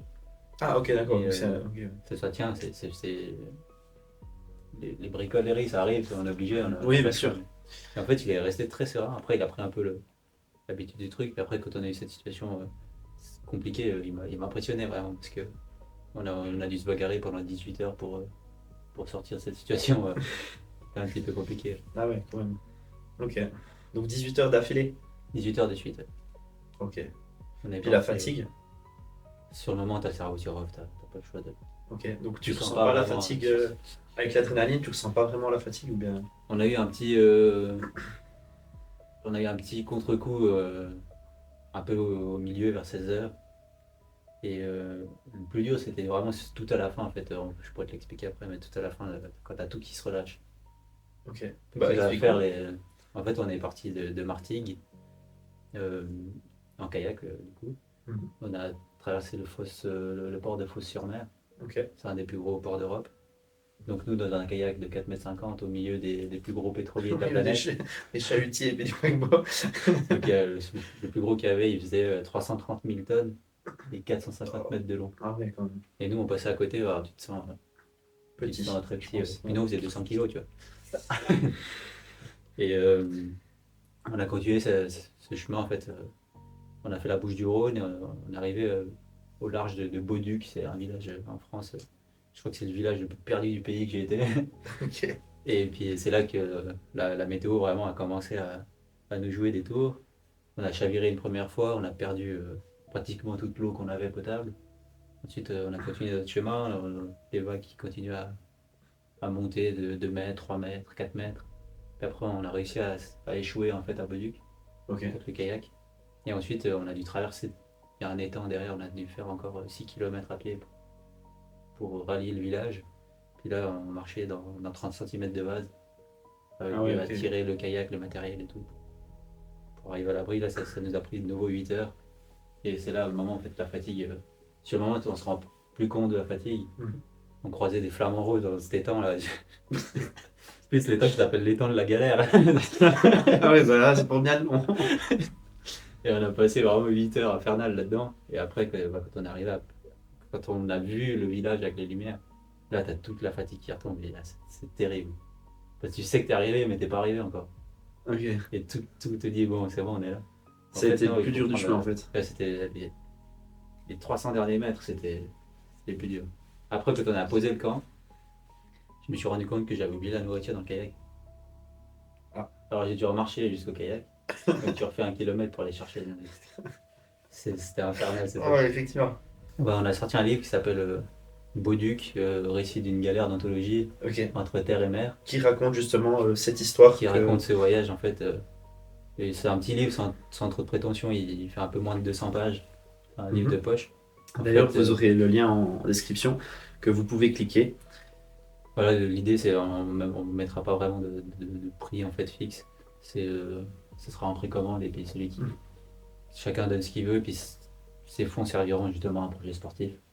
Et D'accord. ce livre en fait raconte, c'était mes vacances en fait, et j'ai voulu faire ce projet en kayak. Et donc je vous raconte un peu ce, ce trajet et après comment je suis allé récupérer le kayak aussi. Parce Ok. qu'entre deux on est rentré, je suis retourné dans le sud de la France réparer le kayak pour rentrer avec. Et Ah là ouais. ça a plus tourné de l'aventure au sketch. Ah ouais. À la fin c'était...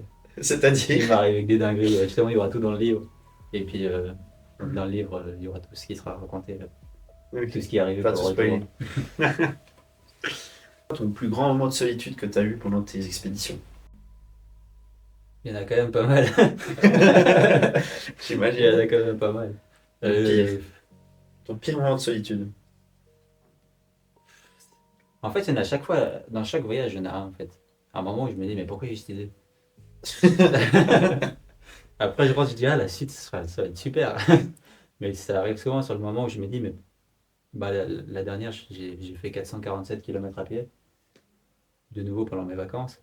Et j'avais tellement mal aux genoux que je me suis dit, mais qu'est-ce que tu fous là en fait? T'as chier à marcher. Mais ma pire, c'est dur à dire. Je pense les 48 heures en mer coincées. Les 48 heures en mer. Hein. Ouais. Ok. Parce que tu pars vraiment dans les retranchements, mentalement et physiquement, tu pars vraiment au fond des retranchements.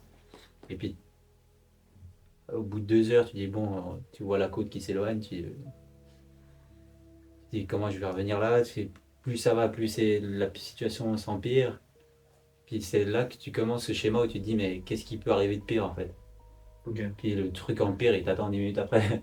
Ah ouais. Et ça continue comme ça continue, ça continue. Puis là, tu te dis, mais j'ai aucune possibilité de sortie en fait. Je vais rester là en fait. Et ça m'a traversé tout le long. Mais j'avais quand même ce côté mental qui me disait non, ça sera pas maintenant. Lâche pas. Ouais. Et puis finalement, bah, on a eu une assistance aérienne, on a eu pas mal de trucs, des bateaux qui nous ont aidés. Et puis on a réussi à revenir à quai et puis c'était bon. Ok. Tu penses que si tu avais changé, enfin changé, si ton cerveau, tu t'étais pas dit justement lâche pas, mais que tu avais continué un petit peu quand même, tu penses que tu serais là aujourd'hui ou pas? Enfin, dans le sens, le fait d'accepter que ça finisse. Ah, si j'avais accepté que ça finisse, je pense que je serais mort. Ouais. Ok. Que ce soit là ou C'est dans vraiment d'autres trucs. le fait de pas lâcher quoi. Le fait de se dire C'est vraiment. pas lâcher, il faut pas lâcher. Non quoi. Ouais. Après, des fois, c'est tellement perdu que même si tu lâches pas, t'en as chaque année qui meurent dans leur projet, tu vois. Ouais. Parce que des fois, c'est beaucoup trop pour le corps humain, mais là, le fait de ne pas avoir lâché, c'est ce qui m'a sauvé la vie. C'est pas terminé pour toi, parce que de ce que je sais, tu as encore plein de projets. Alors, depuis mon accident de 2020, c'est vrai que j'avais plus fait grand chose, Mhm. en tout cas en termes publics. Donc l'accident des Alpes. Hein. Ouais. Je me suis bien amusé en kayak par-ci par-là, j'ai fait deux, trois trucs. Puis là, ça fait depuis l'année passée que je me relance un petit peu. Ce projet que j'ai fait en kayak en octobre l'année passée, Nice-Chamonix que j'ai fait dernièrement, que tout ça relance en fait mon envie de faire ces projets et ces voyages. Et donc, les suivants, là dans quelques jours, je serai sûrement en kayak pour traverser toute la France Ok. sur 850 km. Là, j'ai à peu près 19 jours, donc ça sera assez intense, mais ça, c'est le premier défi qui m'attend. Ensuite, finir cette traversée des Alpes, ça sera sur cet hiver. Ok. Sûrement que je vais reprendre 2 semaines pour évoluer dans la partie valaisanne des Alpes. Mhm. Et puis, Ça fait quelques mois là que je travaille sur un projet ça me travaille depuis des années en fait. J'aimerais bien faire un tour du monde. Et Ok. je suis en contact avec quelques partenaires. Puis pour l'instant, j'ai des très bonnes réponses. Donc Ok. je suis plutôt content Tour du monde, du coup, qui est prévu pour. Si j'arrive à partir début 2028 ou début 2029, c'est un projet qui sera sur à peu près 59 000 km et qui me prendrait environ 3 ans, 3 ans. à peu près. Ok.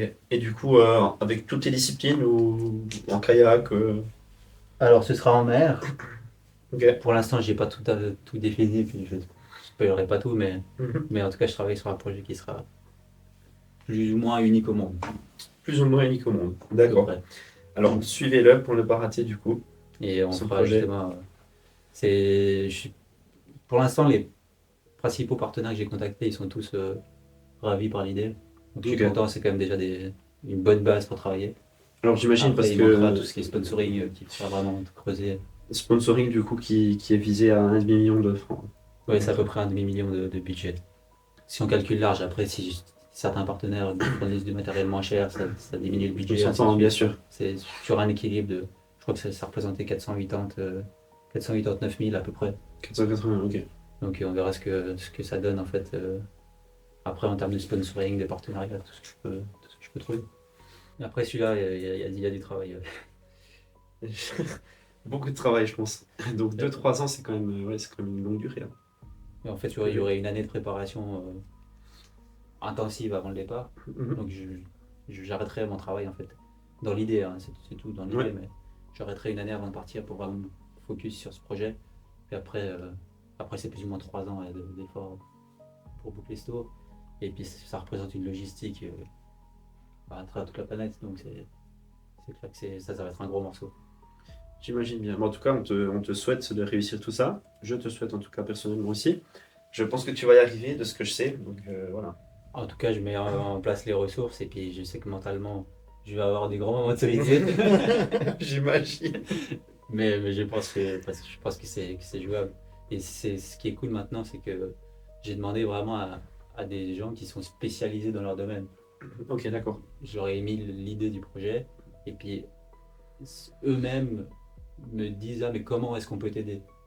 Ils m'apportent des conseils, ils me disent pas t'es complètement fou, ton idée c'est. Mais ils m'aident vraiment Et sincèrement t'as dans le pris truc. contact avec quelqu'un là dernièrement, il t'a dit quand même t'es un malade, mais comment on peut t'aider si je Oui, me voilà. trompe pas? Mais j'aime bien parce qu'ils sont là, ils m'aident vraiment. Il y a une bienveillance en fait, et puis ils m'aident vraiment. Ils sont pas là pour me C'est. mettre des Ouais. bâtons dans les roues, mais plus pour m'aider vraiment à prendre les meilleures options possibles Mhm. pour développer ce projet et que tout se passe bien. Ça, c'est vraiment cool. Parce qu'au début, j'avais toutes les portes fermées, Et et maintenant ça maintenant, s'ouvre gentiment. ça s'ouvre un petit peu et je suis très content. On va faire un petit jeu. Enfin, un petit jeu, voilà. Si je te dépose aujourd'hui, attention, seul, imagine, bah, t'as ton équipement et tout, je te dépose seul pour une expédition avec une célébrité.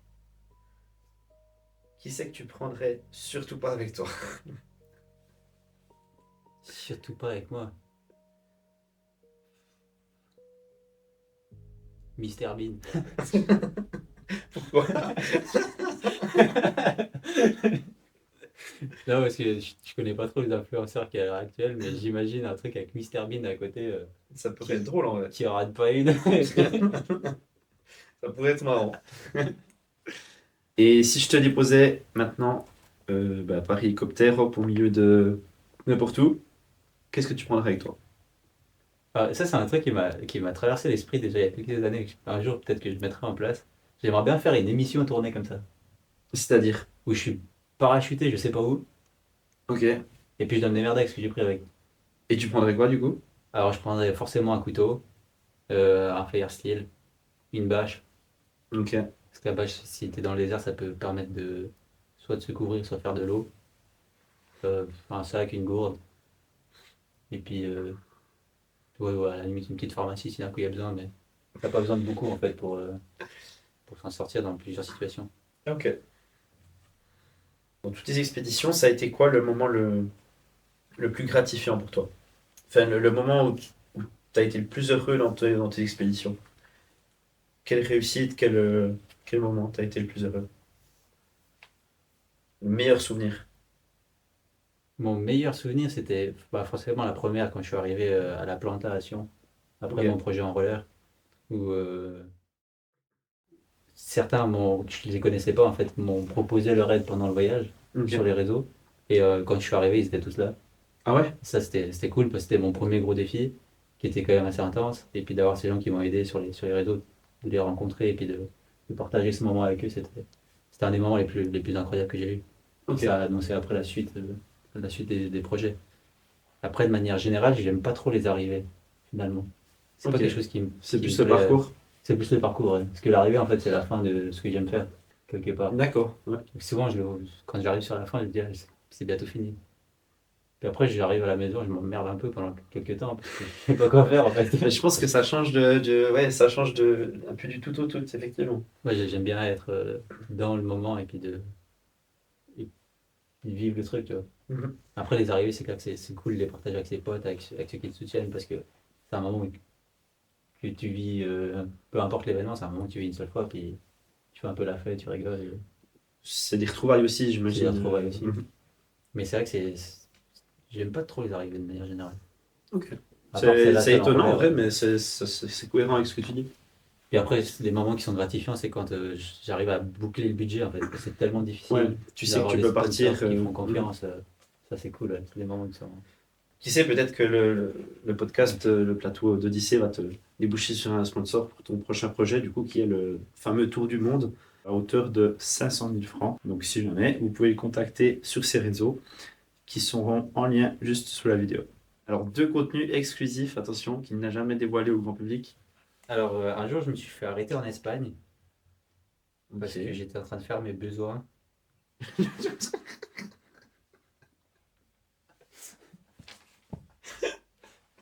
T'es sérieux?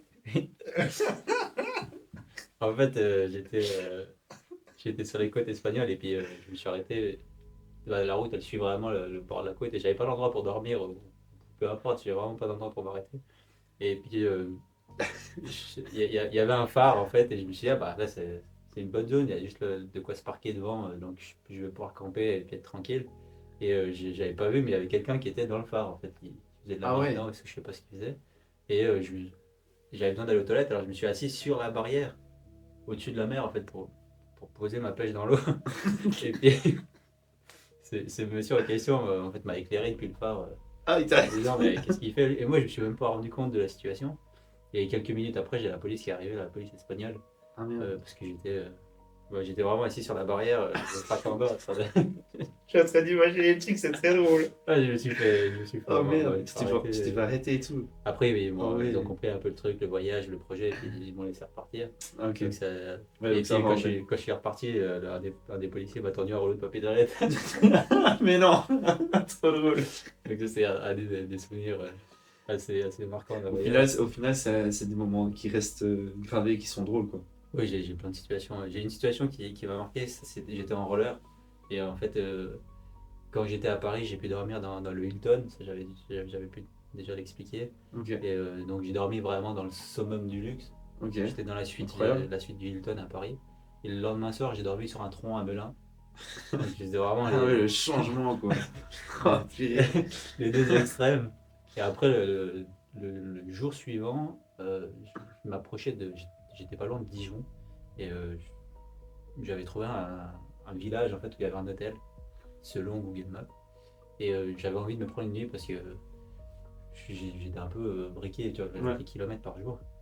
Et puis, je me suis arrêté dans un petit village justement où il y avait plus d'hôtel, il y avait plus de poste, il n'y avait plus rien. C'était vraiment le village qui restait pratiquement plus rien.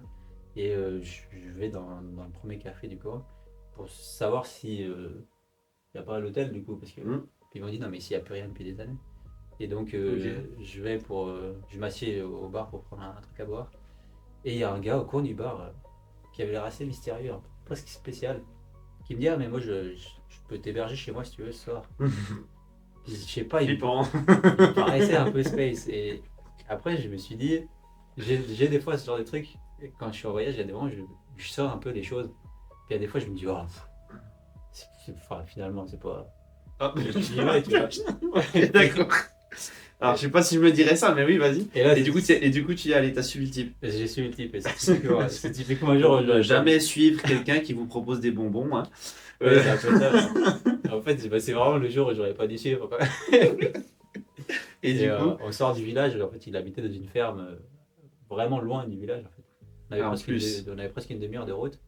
Et puis déjà, moi, je me dis, alors déjà, comment je vais revenir dans ce village demain pour continuer le chemin? Parce qu'en plus, je revenais en arrière. Alors, je me suis dit, mais je vais devoir me retaper la distance. Ou ah est-ce qu'il ouais. va me ramener demain dans la journée? Je me posais un peu quelques questions. Est-ce que tu vas jamais revenir? Ouais, déjà ça. Et en fait, on s'arrête dans un supermarché du coin. Et puis, il avait pris un pack de 8-6 Ok. en canette. Et en une demi-heure de route, au volant, C'est bu les 6. il s'est bu les 6-8-6 Oh putain. en fumant au club sur club. Et moi, j'étais à côté et il était de plus en plus space. Et je me dis, mais quoi je me suis embarqué? J'arrive dans sa ferme pour dormir. Et il me propose de dormir dans son salon. Et j'ai dit, moi, je vais rester dans la ferme. et, et moi, Non, les vaches à paille, c'est bon. ah, Ça, ouais, nickel. Et là, il était de plus en plus bizarre. Et c'est là que je me suis dit, mais dans le doute, alors j'ai pris mon hamac et je l'ai accroché à la poutre du toit. Ok. Et j'étais vraiment à. Enfin, j'ai grimpé sur la poutre pour aller accrocher mon truc. Ok. J'étais vraiment suspendu. Il n'y avait pas moyen qu'il m'approche Ok, ouais, il physiquement. pouvait pas te. Ouais. J'ai commencé à avoir trop peur. Je suis je me suis accroché Tu au plafond t'es pendu au plafond pour pouvoir dormir tranquille. pour être tranquille. Et après, le matin, je me levais souvent à 5h du matin. Parce que ça me permet de déjeuner bien. Et puis, par exemple, en roller, je mangeais 5 croissants et 5 pains au chocolat Ok. dès le matin, en fait, pour avoir beaucoup de calories. Et puis, du coup, je me lève tôt. Et puis, je partais souvent à 5 ou 6 heures. Que j'aille aussi le matin un peu tranquille sur la route et tout ça. Et là, j'avais mis charger toutes mes batteries, mon téléphone dans son salon, en fait, parce qu'il me fallait quand même du courant pour le lendemain. Et j'arrive dans son salon un peu discrètement. En fait, il dormait dans le salon. Ah. Enfin, il dormait pas dans le salon parce qu'il était moitié avaché sur la table avec un de ses potes.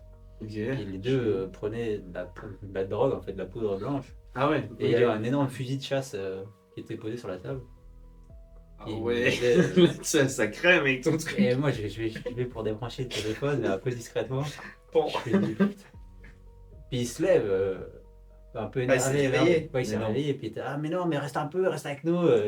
Puis moi, je voyais le fusil à pompe, je posé à côté de la table avec le type sous Oh, mais produit. attends, c'est réel, genre t'as vraiment vécu ça Et quoi. moi, j'étais là. Puis j'ai dit, ah, je vais juste poser mes affaires et tout. Et il a entendu quand j'ai pris mon sac. Et là, il s'est levé et il a commencé à courir dehors. Il a dit, oh, reste avec nous pour le déjeuner, machin. Puis avec le fusil dans les mains, mais j'ai tracé dans la forêt avec les rollers au pied. Et puis j'ai tracé comme je pouvais. Et puis j'ai continué le chemin. Puis chaque fois, je me retournais. Est-ce qu'il me suivait avec la bagnole? Puis non, il m'a pas suivi, heureusement.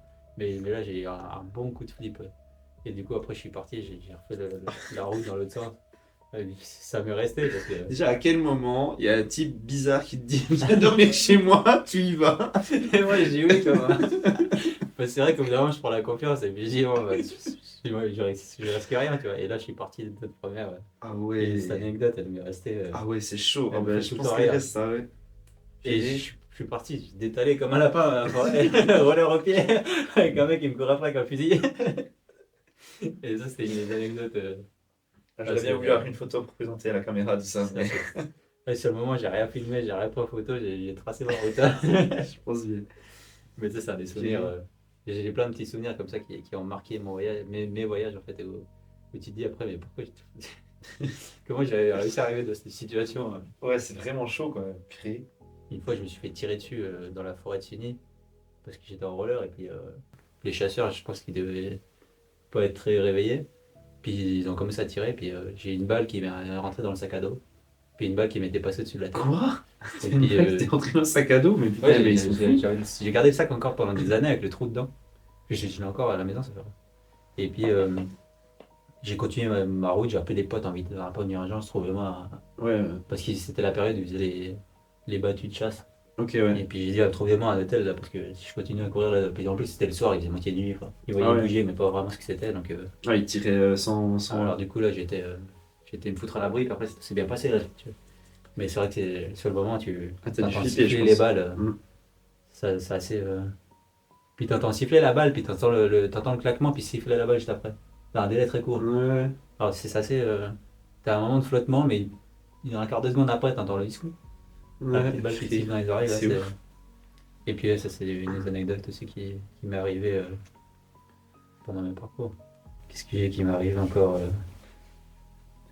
ouais, quand j'ai été rapatrié du sud de la France, j'avais le caméraman qui était avec nous, j'avais Aurore qui faisait tout ce qui était graphisme et design. On avait toute l'équipe qui était là en fait, ils Ok, avaient chacun leur poste très précis en fait, parce que bah, il faut que je délègue les choses. Je peux bien pas- sûr. surtout quand je suis loin, je peux pas tout m'occuper de ces trucs. Et puis moi j'étais assis sur le canapé, je pouvais plus bouger, j'avais la minerve, j'étais tout bloqué. Ah, oui. Et puis eux, ils se retrouvaient à. Là, on avait la machine à laver qui était coincée, alors j'avais toute cette équipe, tout le staff qui était là, qui était en train d'essorer mes slips et mes chaussettes pour qu'on puisse rentrer. Parce que j'étais à poil. Après, ça reste des bons souvenirs, quoi. C'est des super souvenirs, mais bah, toute l'équipe, ils ont fait des formations de fou dans leur domaine et ils se retrouvent à essorer mes slips dans un appartement miteux parce que j'ai eu un accident, tu vois. Ah, c'est horrible. Ouais, il y a des trucs comme ça qui. En parlant de souvenirs, d'ailleurs, tu nous as rapporté quelques objets aujourd'hui sur le plateau. Tu veux nous les présenter? Ah oui, j'ai. Bon, on va commencer par mon téléphone satellite. Voilà, donc Celui-là qui me suit souvent. Bon, après, ici en Europe, on a la chance d'avoir beaucoup de réseaux et donc pas forcément le besoin d'un téléphone satellite. Après, dès qu'on est en mer, il suffit d'aller à 3 ou 4 km des côtes et on n'a plus de réseau. Le dernier voyage, j'allais jusqu'à 9 km des côtes. ok. Et donc, ce téléphone, c'est ce qui me permettait Presque de indispensable. pratiquement indispensable en termes de sécurité. Après, c'est un abonnement qui est fixe avec un certain nombre de données. Donc, des fois, j'appelle des potes juste pour rigoler. Parce que, Ah, de toute façon, oui. c'est cramé, alors Ouais, donc autant le cramer, quoi. de temps en temps, j'utilise un peu comme ça. Et c'est un téléphone qui vaut très très très cher, si je ne me trompe pas. Ah oui, les téléphones satellites, un système satellite avec les abonnements et tout ça, ça varie. Ça part de 1500 à plus de 10 000 francs à peu près. Voilà, donc rien que pour le téléphone et l'abonnement, hein. Donc c'est quand même assez conséquent. Ça va très très vite. Ouais. Surtout C'est sur des longues périodes. voilà, c'est des choses qui expliquent justement le budget pour les expéditions Bah là, qu'a par besoin exemple, Florian. pour un tour du monde, ça devrait représenter, en termes de communication satellite, entre 15 et 25 000 francs.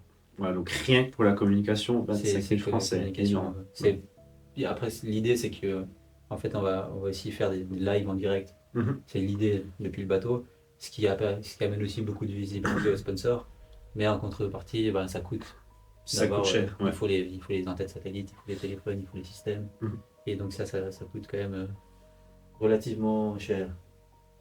Parfait. Après, celui-là, il m'a servi ben, pour téléphoner à mon médecin quelques fois Dans le désert. dans mes voyages. Oui, celui-là, il me sert en fait, ça doit faire bientôt 10 ans que je laisse ce modèle. Ok, donc il sert beaucoup. Et puis ensuite, tu as aussi ton gilet J'ai mon petit que gilet tu as ramené. j'emporte, il est un petit peu marqué, un peu plein de sable encore, mais bah, celui-là, il me suit sur tous mes voyages en kayak. Évidemment, pour mon tour du monde, ce ne sera pas du tout le même système, ce sera un système complètement différent. Il sera à J'imagine. air. Donc gilet de sauvetage avec le couteau intégré ici. Ça, c'est la flottaison, ouais, ça me permet de flotter, si Ah, on de chavire flotte, tranquille. ok. C'est pas un gilet de sauvetage, mais il fait très bien Il fait l'affaire. il fait très bien l'affaire. Mhm. Mon couteau de voyage qui est fait pour résister un petit peu à l'eau. Là, je peux mettre la poche avec de l'eau dedans. Celui-là, il Ok. m'a suivi. Il a fait 2000 km en kayak. Celui-là. Et t'avais encore autre chose du coup? Bah là, il y a ma petite sphère qui traîne sur mon bureau. Celle-là, elle m'inspire un peu mes prochains trucs. Et puis, justement, le tour du monde, j'ai déjà à peu près l'idée du parcours. Et puis, on va essayer d'organiser tout ça et on verra d'où je pars, si je pars de Monaco, de Marseille ou des Canaries. Mais après, on fera le tour. Ça t'inspire quoi? Ça m'inspire. Ouais. Eh ben merci beaucoup en tout cas pour ce partage, toutes ces choses que tu as amenées et pour du coup l'histoire de ta vie, entre autres, qui est assez mouvementée, on peut dire. Et du coup, cette histoire, est-ce qu'elle t'a amené justement, pour ceux qui ne connaissent pas encore le podcast, le but c'est que nos invités tirent une leçon de vie qu'ils peuvent partager à nos internautes justement, histoire de les aider aussi dans la leur, etc., par rapport à leur vécu. Du coup, ta leçon de vie, Florian Anti. Ma leçon de vie, c'est lié principalement au voyage ou au projet aux objectifs qu'on se fixe dans la vie, euh, tu vas souvent rencontrer des gens qui vont dire bah, en fait, c'est pas possible. Euh, quelque chose qui est pas possible pour une personne, c'est pas forcément ta situation. Ça, c'est un truc que j'ai remarqué souvent au début. Je me défaisais un peu parce qu'on me disait ah, mais c'est pas possible ce que tu veux faire. Alors que maintenant, je connais mes capacités physiques, je sais ce dont je suis capable. Et j'aime bien maintenant quand les gens que je rencontre me disent ça va être compliqué, ça va être difficile, mais moi je peux t'aider, je te conseille de le faire comme ça, je te conseille de le faire comme ça. Et en fait, c'est ce genre de personnes qu'il faut s'entourer quand tu as des projets. Parce que c'est ce qui va te permettre d'aller de l'avant et puis vraiment de foncer dans ton truc sans te mettre des barrières tout seul. C'est ça qui est. Parce que souvent, on pense que l'autre a raison, mais en fait, c'est notre projet, c'est nous qu'on le porte. Et donc, il ne faut pas se laisser abattre par des théories de ceux qui ne veulent pas te soutenir. Ça, c'est quelque chose que j'ai remarqué en fait dans l'ensemble de mes projets. Il y a ceux qui me disent c'est pas possible, et puis il y en a qui sont là pour me dire c'est une idée, T'es fou, mais ça peut être mais bien. fais-le comme ça, je te conseille. Et ça, c'est vraiment quelque chose qui est très important quand on veut lancer des trucs. Ok, C'est donc de faire fi de la personne qui va dire non, mais c'est pas possible, alors que ça l'est en fait. Mais de t'entourer vraiment des gens qui sont là pour te dire tiens, on peut t'aider, on va le faire du mieux possible. Et après, ben, l'aventure, c'est aussi le fait de lâcher prise. On ne sait pas jusqu'où ça va mener, mais voilà, c'est un peu mon truc. Maintenant, je me base vraiment là-dessus pour avancer dans mes projets. c'est ta leçon de vie. Si quelqu'un ne veut pas me soutenir, bah, Mhm. mais je fais plus attention à ça. Ok, et ben merci pour ta leçon de vie en tout cas, qui est très, très importante, je pense, effectivement. Et du coup, merci d'être venu aujourd'hui sur le plateau d'Odyssée. Merci à toi. J'espère que ça débouchera aussi sur quelque chose, peut-être niveau sponsor ou visibilité pour toi. Merci beaucoup pour ton partage, merci pour ta sincérité, pour ce que tu nous as confié, que tu n'avais jamais confié devant les caméras. Donc merci Ce pour sera une tout, première. Merci à toi, merci à. avec grand plaisir. Puis force à ton projet, en tout cas, c'est joli, c'est classe. C'est vraiment bien fait. Merci. Je te souhaite Merci, tout le meilleur. merci. Ben, c'est gentil, je te remercie. Merci beaucoup, Florian. Au plaisir. Merci à tous de nous avoir suivis. N'hésitez pas à vous abonner pour voir les prochains épisodes, car croyez-moi, vous les êtes plus.